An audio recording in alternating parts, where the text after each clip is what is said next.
Olá, eu sou o Rogério Bon e nós estamos iniciando mais um programa Negócios de Família, sempre aqui na TV Cidade, em Farroupilha. Nesse programa nós conversamos sobre temas ligados a empresas familiares, famílias empresárias e todos os desafios que isso representa. No programa de hoje nós temos um convidado que tem uma experiência enorme dentro do ambiente das empresas familiares, das famílias empresárias e todas essas questões que são tão importantes para a economia de um país como o Brasil e mais ainda quando a gente está falando aí da Serra Gaúcha. Eu estou aqui com Sérgio Bica Júnior. Tudo bem, Sérgio? Bem, Rogério, como é que vai? Tudo ótimo. Te agradeço muito aí ter vindo aqui para conversar conosco. O Sérgio Bica é engenheiro mecânico, ele é pós-graduado em engenharia, tem MBA em marketing, foi conselheiro de administração, foi CEO de várias organizações e tem uma experiência em empresas familiares não apenas brasileiras, mas empresas familiares alemãs, empresas familiares de outras áreas. Então, vai compartilhar conosco um pouco de toda essa questão. Então, Sérgio Bica, antes da gente começar a entrar no tema dos negócios de família, eu quero te pedir para tu contar um pouco da tua história. Muito bem, Rogério. Em primeiro lugar, obrigado pelo convite. Tá? É sempre um prazer poder retribuir às pessoas e aos nossos telespectadores aqui, tá? Aquilo que a gente, ao longo do tempo, vai aprendendo, né? e vai acabando que vai acumulando experiência, e experiência acumulada tem que ser transmitida. Tá? Essa aqui é a base. Então, rapidamente, tá? Eu sou gaúcho, apesar de que tenho endereço de correspondência no estado do Rio Grande do Sul, já passei pelo monte de lugares, aí, os mais diversos possíveis e imagináveis, mas basicamente sou engenheiro por formação, como você comentou, mas pouco depois de me formar, fui para a de gestão, onde 1 mais 1 não é 2, pode até ser, mas variável, tá? E acabei por uma questão até de escolha pessoal e de oportunidades mesmo, né? No frigir dos ovos a gente cata as oportunidades para a gente, né? Esse aqui é o grande resumo, né? Trabalhei a minha carreira inteira em empresas familiares, dos mais diversos tipos, mais diversos modelos, com 2, 3 clãs controlando, com controlador único, europeias, como você comentou, inclusive numa alemã, passei bastante tempo trabalhando com eles. E isso, ao longo do tempo, foi gerando um pouco de conhecimento desse negócio que se chama negócio de família, né? Tem um consultor muito famoso que ele diz que empresa familiar é aquela que a gente discute o negócio no domingo, né, e a família durante a semana, né? O que não é bem verdade, tá? Mas o que a gente enxerga muito é que a empresa ela é uma continuidade da própria família, e todas elas são assim, né?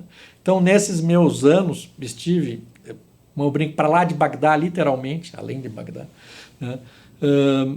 Empresas europeias, empresas americanas, israelenses, brasileiras, na região sul, na região nordeste, né?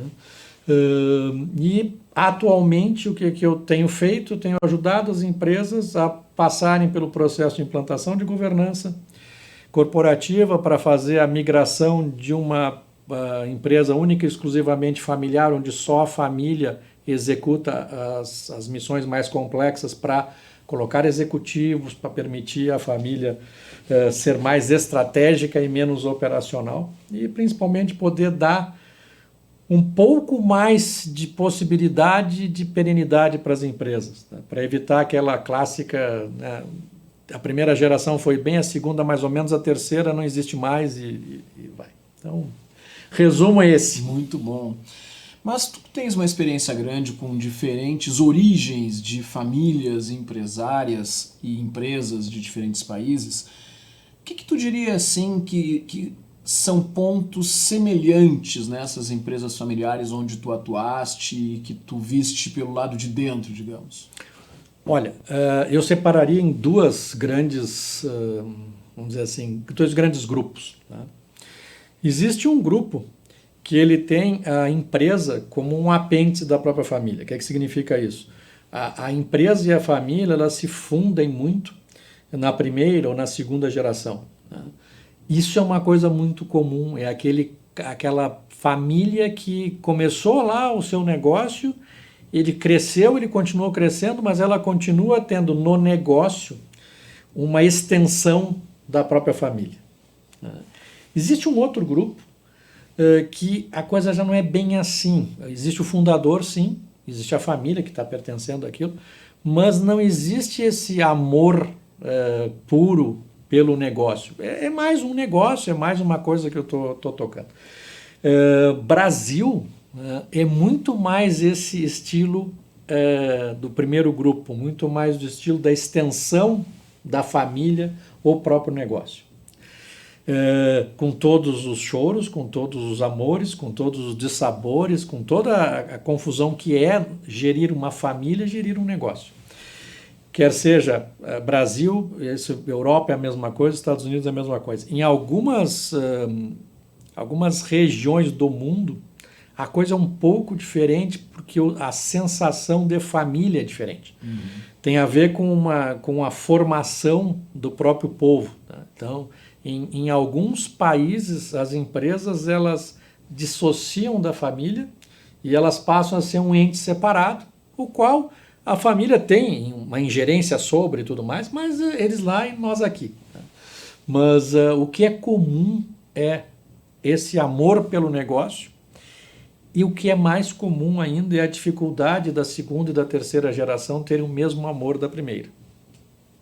Até porque a gente tem que ser também um pouco, vamos dizer assim, tem uma liberdade poética aqui, porque você pega pessoas que se dedicam pesadamente a um negócio, a imagem que você fica dela é uma pessoa que se dedica a um negócio, não se dedica à família. Então, muitas vezes o próprio filho entra e diz, não vou ter a vida que o meu pai tem. Uhum. É uma vida muito sacrificada, é uma vida muito sacrificante. Atualmente, o que eu tenho visto é que as gerações que estão vindo, né, elas têm isso muito mais presente, mas também os pais têm isso muito presente também. Uhum. Então, está havendo efetivamente uma mudança, vai demorar tempo, vai bastante tempo, mas está havendo uma mudança nesse sentido. Mas a ligação da família com o empreendimento é um negócio assim muito comum e muito consistente. Agora, uma das coisas que a gente vê também dentro do ambiente de empresas familiares, em especial no mercado da América Latina, digamos, é uma pouca profissionalização, ou vamos dizer assim, uma profissionalização abaixo daquilo que seria desejado. Ou seja, deu oportunidade, bota o sobrinho, bota o tio, bota o primo. E pouco importa se o primo está qualificado ou não. Ele conhece mais ou menos o ambiente da empresa, ou sabe mais ou menos, ou se formou numa determinada área e bota a pessoa lá. Tu percebe isso também? Assim, talvez esse seja o maior mal do processo de gerações dentro de uma empresa familiar. Tá? A gente tem que levar em consideração sempre as pessoas, né? Porque o frigir dos ovos, né? As pessoas é que tocam as coisas. Né? O pai, olhando para o seu filho, ele precisa ter um grau extremo de dissociação para analisar ele friamente. É muito difícil. É muito difícil de você pegar um genro e a sua filha pegar e comentar da competência que é e tudo mais, e você dizer não, porque vai ser cobrado na mesa no domingo. Uhum. Né? Então, esse processo, ele não é que ele seja criado, ele nasce assim. O processo de implantação de governança, uma das principais bases dele é justamente fazer isso. Separar o assunto família do assunto empresa. Uhum. Não significa abandonar a empresa, mas significa definir os papéis.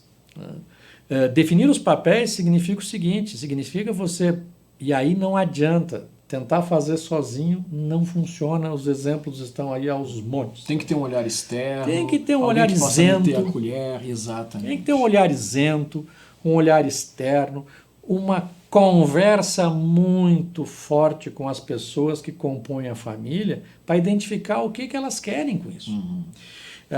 Para o patriarca ou a matriarca, que é a fundadora ou o fundador, existe sempre a quase necessidade de continuidade. Isso é parte integrante do eu de cada um. Tá? E ele pode ver nos filhos isso, mas daqui a pouco o filho ou a filha não quer aquilo.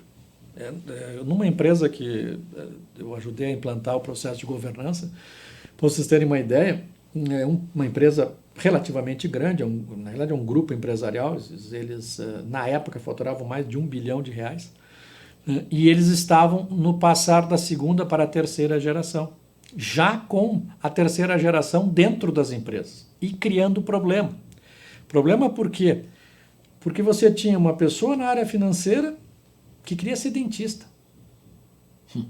Você tinha uma pessoa na área de recursos humanos que dava aula de matemática aplicada, que queria ser professor e estava ali obrigado. Para resolver esse nó, né, dois dos sócios, que é a segunda geração já são irmãos, né, dois deles optaram por contratar uma empresa para fazer o quê? Fazer uma avaliação imparcial. Para vocês terem uma ideia de como é que foi o resultado, todos os executivos da companhia, entre eles os filhos, né, foram avaliados e foram colocados numa parede, numa sala gigante lá, sem a foto, sem o nome, só com as características. Né? E foi perguntado para os sócios onde é que você colocaria cada um. E aí as caixinhas, o financeiro, o comercial, o operações, os recursos humanos, o vai ficar em casa. Tá? No frigir dos ovos, o que foi considerado o mais capaz pela análise era um que não estava na empresa. Era um médico que estava em outra cidade, tendo seu consultório, seu negócio. Só que ele era o cara que reunia as condições para ser o número 1 da operação. E ser o número 1 da operação não significa ser o melhor, significa o que consegue fazer com que o conjunto todo opere melhor. Toda a articulação. Toda a articulação. Então é um grande articulador, que pode ser um cara comercial, pode ser um cara de operações, pode ser um cara financeiro, mas ele é o grande articulador. Por quê? Porque na realidade o fundador foi um grande articulador. Sempre é assim. O fundador é sempre um grande articulador, porque ele consegue juntar as pessoas em prol de um propósito comum e faz todo mundo andar. Ele tem competências em algumas áreas? Tem competências em algumas áreas. A região da Serra aqui de Caxias, por exemplo, com esse viés industrial pesado que ela tem, vamos lá, o maior escritório de assessoria de investimentos da XP nasceu aqui em Caxias, Messen, nasceu aqui em Caxias. E não tem nada a ver com indústria. Né? Então, o que acontece? Esse processo de empreendedorismo, esse processo de juntar as pessoas, esse processo de trazê-las, ele não tem receita de bolo e não tem etiqueta se esse cara aqui vai ser. Não, foi. Para concluir esse conjunto aí dos 18 de terceira geração, só ficaram 2. Por quê? Porque os próprios sócios, olhando os perfis, não, mas esse cara não serve, esse aqui não, esse aqui tem que ficar em casa. Esse aqui não. Quando abriu-se os nomes e as fotos, assim, mas é o meu filho. Nessa mesmo modelo, tinha uma estrutura também de psicólogo dando suporte, porque isso é importante. As pessoas entram muitas vezes num processo de negação que precisa ser trabalhado. Estamos falando de uma empresa de R$1 bilhão. Empresa de 10 milhões de reais, empresa de R$1 milhão ou de R$1 bilhão, o conjunto é o mesmo, varia só o tamanho da encrenca. E os atores que estão envolvidos. Mas, Bica, uma das coisas interessantes que a gente vê é a necessidade, é bom reforçar isso, do olhar externo, de ter alguém tecnicamente capacitado, normalmente equipes multidisciplinares para lidar com isso, alguém para olhar a questão de gestão, alguém para dar um suporte na questão psicológica, muitas vezes até para ajudar na recolocação, porque, como tu colocaste, daqui a pouco faz uma avaliação, chega num determinado ponto e olha, esta pessoa pode ser muito competente, mas não para esta função que ela está alocada dentro da empresa. Então, tu percebes que uma equipe multidisciplinar é um caminho para colaborar com uma empresa familiar em fase de reestruturação? Assim, fase de estruturação ou reestruturação. Tanto faz o lado. Tá? Por que isso? Tá? Sim, a multidisciplinariedade ela é fundamental para o processo dar certo. Não adianta, experiências próprias, tá? Eu já passei por isso, tanto em posições mais baixas quanto em posições de número um, tá? Na qual a definição foi, não, vamos concentrar só num ponto. Tá? Não foi. Por quê? Porque o conjunto da obra ele é formado por várias partes, vários elos, e você não tem competência para todos eles. Então, equipes multidisciplinares. E aí, assim, ó, em termos de dicas, né, o processo de implantação de governança e o processo de crescimento e perenidade de companhia, ele se dá primeiro por um acerto interno entre os sócios. Definir papéis, definir maneiras de trabalhar, definir até maneiras de sair, porque contrato a gente começa escrevendo as cláusulas de saída para depois escrever as cláusulas normais, tá? Porque ninguém quer que haja um distrato, mas ele pode ocorrer, então a gente tem que estar sempre bem engrenado com isso. Uma vez feito esse desenho, que não adianta sentar num sábado ou num domingo depois do almoço e tentar resolver, porque não vai, tá? Até porque nesse caso específico tem aspectos jurídicos e aspectos tributários que podem atrapalhar o meio do caminho, então precisa ter um apoio, né? Ele depois, você entra no negócio em si, ou seja, uma vez que você definiu o escopo e definiu como a família vai andar para frente, você entra para ver como o negócio vai andar. E aí sim, aí a experiência minha, né, e não é que eu seja o que tem mais experiência, aí, mas já tem algumas horas de voo nesse negócio, né? Ele demonstra que toda e qualquer empresa tem oportunidades gigantescas que estão paradas lá porque ninguém viu, porque realmente não viu, porque não deu tempo para ver. Não é por incompetência, é porque não deu tempo para ver. Não deu tempo para se concentrar em ir atrás. Quando você usa uma equipe multidisciplinar para dar apoio, você localiza oportunidades de melhoria gigantescas. Se você está bem acertado na parte societária, você captura isso. Se você não está acertado, você não captura. É uma falha, muitas vezes, das organizações não se preocuparem com isso e imaginar que as coisas vão acontecendo por si e não é assim que funciona. O acontecer por si, ele é muito também de algumas explicações que a gente vê no dia a dia, né? Do tipo, o resultado caiu. Mas o mercado. O resultado melhorou. O mercado. Gente, o mercado sim, ele atrapalha, mas são as ações que a gente faz e as percepções que a gente tem é que fazem o negócio ir para um lado ou ir para outro. Se eu fico só ao sabor do vento, eu não sei nem para onde é que eu vou chegar. Exatamente. Então, este processo de entender que, primeiro, sozinho não vou. Segundo, eu tenho graus de demanda para isso. No curso de conselheiro de administração, tem duas coisas que a gente aprende na largada, né? A primeira delas é a clássica resposta: depende. Porque depende do caso. Tá?